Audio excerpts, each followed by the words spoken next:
Hi there, my name is Philip and the Rabbi from another planet. Please like, share and subscribe and ring that little bell so you are notified when new videos drop. And the first thing I want to talk about, the first thing I really need to get to is say, no, nobody's punched me in the face. I know it kind of looks like it has there. Yeah, my eyes a bit, well, I don't know.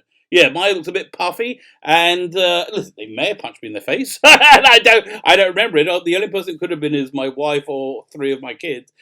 Okay, the most likely case scenario is my wife, and if she did it, I had it coming to me, okay? I was certainly, she's right and I'm wrong, okay? I can say that, without any fear of anybody contradict me whatsoever. But I don't think it was her. I think it's a mosquito bite. So nobody panic. I haven't been in the realms of fisticuffs. So yeah, there was just a Jewish holiday yesterday. You know what? Another one of the gazillion billion Jewish holidays that religious Jews have. So this one was commemorating, it was the last day of Passover, which also commemorates the splitting of the Red Sea. So there you go, a little bit of Jewish. So, but the point is, I'm always offline. So when I come, when the holiday ends, which is always in the evening, I go online and I check out what's happening. I just got dumped a ton of reasonably credible Star Trek rumors. So this takes nicely into something that I've been wanting to do. I've noticed. It's more than noticed. I've been irritated beyond belief about how the fan media shills for these terrible iterations in fandom.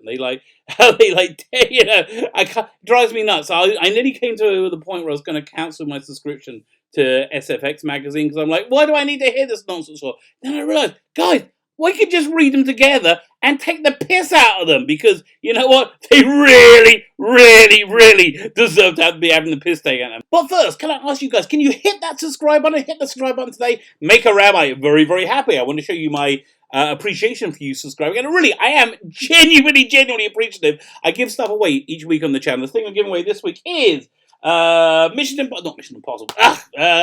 Now, one of my favourite movies of all time, and this funky little sealed orders type of packaging, which I really like. It's got a real DVD cover on the inside of it, which I'll open it up. I'll open it to prove it. There you go. See, it's like a real DVD on the inside. Apocalypse Now. All you need to do to win it is subscribe to the channel. Subscribing being awfully important from my perspective. And then leave the hashtag Panama Red in the comments, and we'll do the prize draw on the Tartar Zone on Sunday. Okay, let's go into these rumors, which are freaking interesting, if I may say so. So CBS is apparently extremely worried because they have the next stockholders meeting at the end of this month, in April. That's in 2 weeks. Okay, they're 2 weeks out for really being in trouble. They have next stockholders meeting, and they have to show data, and they have a huge, massive debt, which they knew about anyway. But they've been able to hide their liquid asset, their liquid income, by doing a whole number of shenanigans. We've heard of some of them.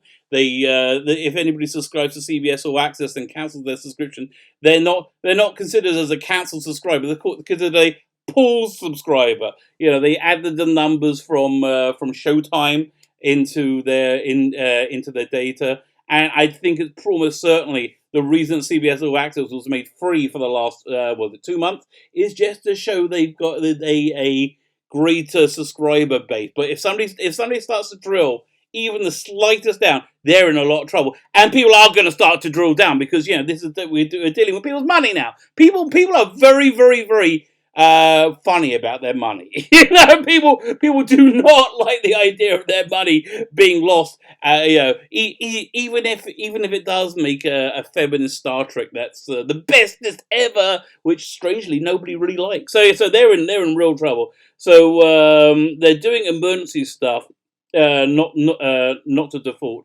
Their merger with Viacom is in serious doubt now. Their stock price has to stay above, I think, $10 a share. And because of that, Sherry Redstone, Sumner Redstone's daughter, put in millions of dollars of stock to artificially inflate it. And if it doesn't work, they're in a lot of trouble. And so they're in a lot of trouble because we've hit COVID-19, which has shut down their revenue streams, which is really it really should have done because it's all home entertainment. They're trying to sell Simon & Schuster, and I don't think they have a viable buyer. So All Access has mass cancellations, which I can completely believe, and people are just saying no. It's an expense they really don't have when they don't have.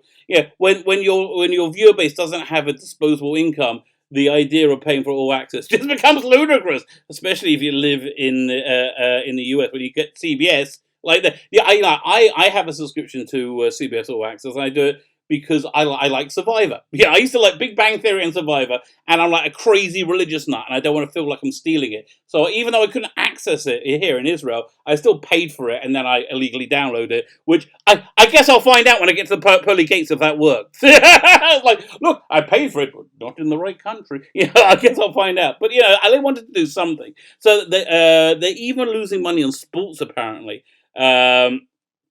And they really need what was it? They actually lost money on sports, but I'm just reading the thing was saying it, but they actually lost money on sports, but was much needed liquid cash for books. So yeah, so they really needed that. They really need to get the sale of Simon Schuster through really quickly. So it's an interesting game out there. I wonder what which way it's going to go. But I think we're legitimately looking at the end of the debacle. That is Star Trek Discovery. We'll probably get season 3. They shot season 3. I can't imagine they won't show season 3. And honestly, please show it to me. Please show it, because I still haven't sat down and done a video on all the stupidity, all the plot holes, all the just things that are absolutely terrible in Star Trek Discovery Season 2, which is probably one of the worst seasons of TV I think that TV has ever had. That's pretty bad. So in light of that, what makes it particularly hilarious is this incredible achievement in Shilling. So this is from SFX magazine. This is a review of Star Trek Discovery Season 2. I was looking at it the other day and I was just laughing my ass off. So I think we should look at it together. So let's zoom in. And again, I'm sorry. I know you people writing it have a job to do, and you need to start showing this stuff. You need to give these things good reviews, and you need to write them. I understand that. But you're being so incredibly shitty. I think you're being an ideological shill. What do I mean by that is, I think that you think if you don't support Star Trek Discovery Season 2, one of the most objectively worst pieces of TV of all freaking time, if you don't support it, regardless of its many plot holes and failures, if you don't support it, then you're becoming a Trump voter or a Brexit voter or any of these other things that you've demonized in your screwed up, bizarre head. So then my first thing is, it got 4 out of 5 stars. Really? It was awful. It looked pretty, but it was absolutely awful, riddled with plot holes. So let's read what he thought was a 4-star review. Okay, I'm really intrigued. 2 things were promised for Discovery's second season. One was a move away from the war footing of the show's first year in favor of more actual, Star Trekking. They did. They did promise that. Okay, that's true. The other was, by the season end, we'll understand how it linked up with the rest of the franchise. Yes, the way it linked up with the rest of the franchise was one of the most stupid things that I've ever seen. They just said, "Yeah, nobody's forgotten about it. Nobody's hidden about it. We're just going to agree not to mention it. Everybody just say, we're not going to mention my freaking sister. Yeah, we're never going to mention it again. Sarek's not going to mention it. Spock's not going to mention it. Pike's, no one's going to mention the events of Star Trek Discovery, or in fact, Star Trek Discovery itself, ever again." Now, honestly, if we're dealing with this universe that we live in, I'm all on board for that. Wouldn't it be awesome never to have this thing exist? But unfortunately, this is in the Star Trek universe, which is not the same universe that the original series or Next Generation took place in. It just wasn't. And stop trying to beg me that it was, because it wasn't so freaking clearly. Okay, fine. While this run of episodes isn't free of bumps in the mycelial road, you could say that, plot holes you can fly a fleet of bloody spaceships, starships through. It does honour both of those. Yes, it does. Yeah, again, you're looking at the score. Yes, it honours those pledges. That is true. But it honoured them in the most shit way humanly possible. Oh my god. Shh. we're just not going to talk about it ever again. Really? Really? That's not really honouring that pledge. That's just saying, oh, we've got to find a way of shoehorning it in because because our mouths wrote a check, that what's the expression? Our brains wrote a check, and mouths can't cash. Our mouths wrote a check, our brains can't cash. I know, one of those expressions, one of those, so fine. We pick up immediately after season 1's cliffhanger ending, which they never explain. Discovery is face-to-face with the USS Enterprise under the command of Christopher Pike, Anson Mount. Yes, we all agree he was one of the few good aspects of this season. Yes, we all agree to that. Let me keep going. Now, again, remember the end of season 1, Enterprise turned up unexpectedly, right? And they had no idea what it was doing there. But as soon as Enterprise turned up, beginning of season, it had a massive cascade failure, which rendered the ship completely useless. So this was a very important plot point, and I'm sure the reviewer here is going to pick up on that, on how they dealt with it. No, not at all. He just goes straight to a series of 7 red bursts have been detected around the galaxy, and Pike's been tasked with with taking charge of of Disco and searching out the truth behind the signals. So there's no explanation about how Enterprise lost its power and became dead in space. There's no, because you know why? It was just done so you could go, ooh, exciting, ooh. Okay, there's a real big difference between setting up a mystery and creating a plot hole. So the 7 bursts would have been a mystery. Okay, here's why it's not a mystery. Because they clearly, by the time they got to season's end, hadn't thought it through at all. None of it makes freaking sense. None of what Burnham does at the end to make these to make these red signals makes any freaking sense if you just talk about it in a linear way. Fine. So okay, but that doesn't matter. Nothing matters because we're gonna have a Lieutenant Mansplainer beam in the first episode, and he'll commit the terrible crime of not listening to Michael Burnham, Mikey Spot. He's going to commit the terrible crime, and for that crime, he will be blown up in a stupid shuttle pod kind of sequence that makes no sense whatsoever. Well, okay, let's carry on. It's a mission that forces Michael to face a estranged brother, Spock, Ethan Peck. And, I kind of bought him as Spock when he had the beard. When he took the beard off, oh my god, not a bit like Spock. I was watching Star Trek Continues last night, I really love it. Oh, okay, if somebody buys Star Trek, you know what they should do? They should greenlight 2 things immediately. A season of Star Trek Continues. Do 12 episodes. Do a season on that, and I don't know, look, get Vic Montoya, whatever it is, to play the captain, and whoever the redheaded woman is.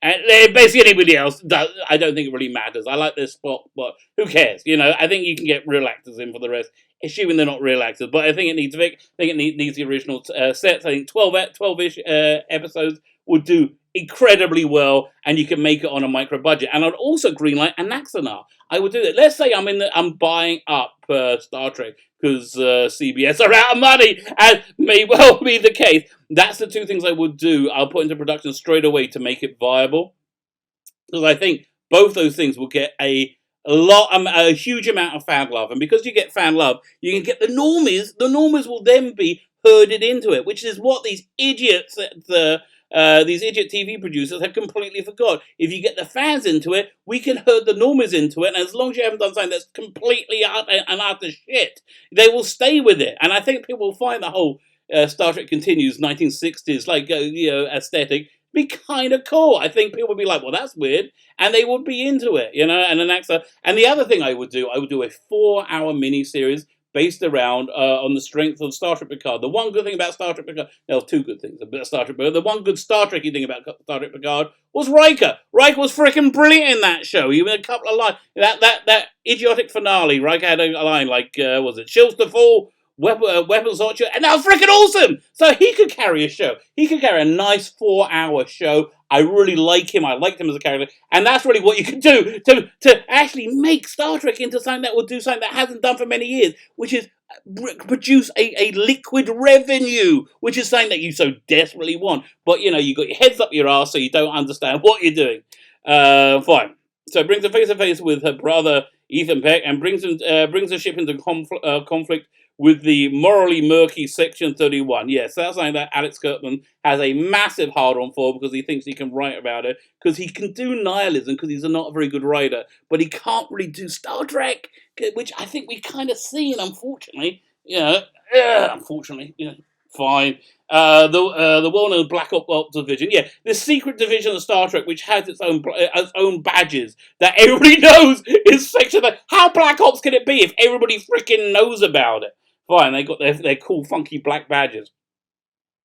From that synopsis alone, and Ash Tyler's new gig. From that synopsis alone, it's clear that this is the most fan-friendly the franchise has been since Enterprise full season. No, idiot, no! It's not fan-friendly. It's desperate. It's honked off the fans royally by making utter shit. They honked off the fans royally by making utter shit that is a platform for a divisive, belligerently and angrily feminist agenda where in the season finale a man wasn't allowed to have his head higher than a woman. Okay, that's how crazy it was.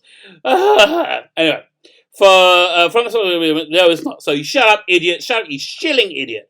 The difference is that Discovery is shit. No, the difference is Discovery always keeps in mind the mainstream audience. Oh, really? They keep in mind the mainstream audience, do they? The mainstream audience has pissed all over this. They are not interested in any way. And I defy anyone to present to me any audience figures that says anything different. Because you know what? You can't. You know why you can't? Because CBS hides the bloody audience figures. The reason they hide the audience figures is because they are useless. Much like Secret Hideout. We don't need to know why Starfleet abandons using holoscreens, or even why no one in the original series mentions Michael Burnham. But your answer to that was objectively freaking awful. The reason nobody mentioned them because they all decided we're not going to mention her. Which, again, if we're talking about inside Star Trek fandom, yes, I'm on board for. If we're talking about inside the Star Trek universe, no, it's so freaking stupid. Makes my mind hurt. But Discovery mines some pretty compelling drama out of both these elements. No, it didn't. I think what do you call it? Compelling drama. Was it that episode where Mikey Burnham was the bestest ever, and then she was going to sacrifice herself for the sake of the mission and the ship, and everybody on the crew on the bridge was crying for Michael. Could Michael so cry? Was that the compelling drama? Because that wasn't compelling drama. That again is what we call shit. That's what we call shit, which you're calling Star Trek. Saying to myself, just going out of both these elements. It helps that the new cast. It helps that the new cast members are excellent. They were. Anson Mount, very good. Nobody's going to deny that. Yeah, Anson Mount was very good. And Anson Mount plays Pike with infinite sincerity. The show leaning into the tragedy that hardcore fans know is awaiting him in a way that will actively improve future viewings of the original series. No! Anything this touches of the original series is leaves kind of like a filthy residue all over it. It's kind of like, I don't know, I can kind of imagine a low rent porn star. And somebody, I'm not talking like a star. Something more in the background of an orgy scene. I can just imagine her washing the shit and the cum and the excrement or whatever it is that she's covered in after her film shoot. And or his film shoot. I don't want to be sexist. Or his film shoot. And I think that's much the same way of what it's like when you intersect the original series with this utter dire filth. Fine, with infinite sincerity that shows leading. I'm trying to remember what's coming. Rebecca Raines, the number one, is seen for like 10 seconds, and I was excited about, but I didn't like the way they're writing her, or something like, yeah, let's have a burger. No, God, why is so much of SJW culture revolves around women eating? Like, why is it? Like, all of Marvel Comics, it's like, whenever you get an SJW writer, they always have an issue with, Iron Man, who's now a young girl, going out for brunch with Miss Marvel. They're just often, more often sitting in their homes and eating. That's really what it's all about. It's a weird trope. Who knows? I don't understand. She's only in a handful of episodes. She's only in a handful of minutes. What are you talking about? In 2 episodes, I think.